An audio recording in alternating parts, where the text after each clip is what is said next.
I'm here pinch hitting for Ed Penhote. I think he would have done a marvelous job. He probably did his homework. I had no time to do any homework. So I'm just going to shoot from the hips. But Martin has done me a great favor because he's already hit on many of the larger issues about, transfer of information both directions, both from the university to various techs. I'm particularly interested in the biotech area, and the other way around.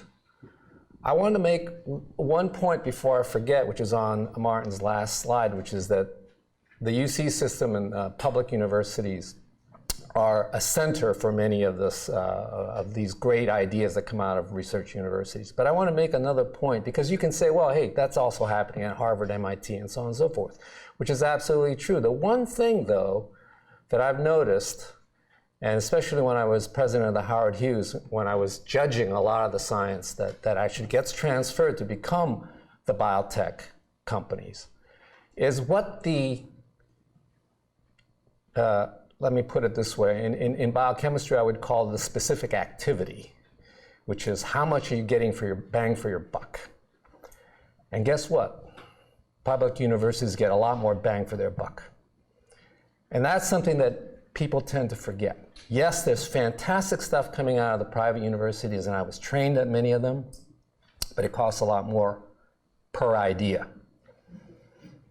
And I really think that that's something that we should be making a point about public universities. Not only do we have the situation where our student body is much more diverse, but actually we're getting more bang for our buck. Okay, so with that, let me just, I didn't want to spend a lot of time. I thought, since I didn't have a lot of statistics, and Martin has just provided many of them, but not particularly with respect to biotech, I thought I would just give you a slice, because I came to Cal as an undergrad in the late 60s. I was trained in biochemistry and molecular biology, went off to these private universities. I came back as a faculty member right at the time when Genentech was started. So I've been involved in the biotech from day one. I was on the original scientific advisory board of Genentech. Later, I also served on the board with Chiron and Amgen. So I've pretty much hit all the big ones. And what I want to tell you, just to give you a slice of, it's very difficult, like Martin said, to really figure out what is it that the university is really providing. Are we going to count dollars? Are we going to count the number of people we've trained? Are we going to count the number of companies? So I thought I'd give you a little slice of just the people that I've trained, because I know those numbers. I don't have to lie to you. So I did a little back of the envelope calculation last night when I realized that I had to do this.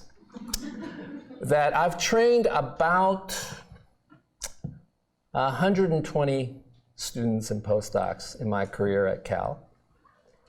About half of them went into the biotech.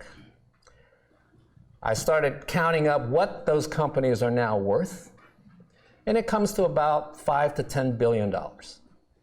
That's just my lab. There are over 100 MCB faculty members. I can tell you dozens of companies that have come out of just one department in one UC campus. So I don't think I have to make the case much stronger that this is a huge impact on the economy. Now, some of these companies aren't just in California or in the Bay Area. They're in Boston. They're all over the world.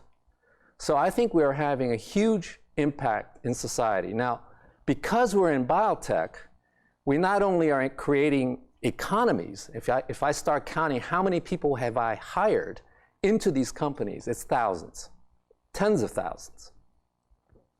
But the other point is, biotech, what are we trying to do in biotech? We're trying to save or ameliorate people's lives. So there is a societal aspect to this that's independent of the funding or the money. And I have to tell you that the way that we train our students at Cal, and I'm sure it's true at UC San Diego and other campuses, they have a social conscience.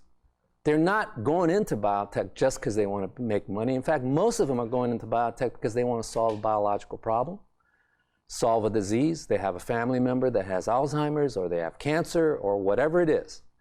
So there's this other aspect which we are providing as research universities. So I think it's a double good whammy in the sense of what we're providing to society. And so my argument is really that research universities, public certainly, and including the privates, essential.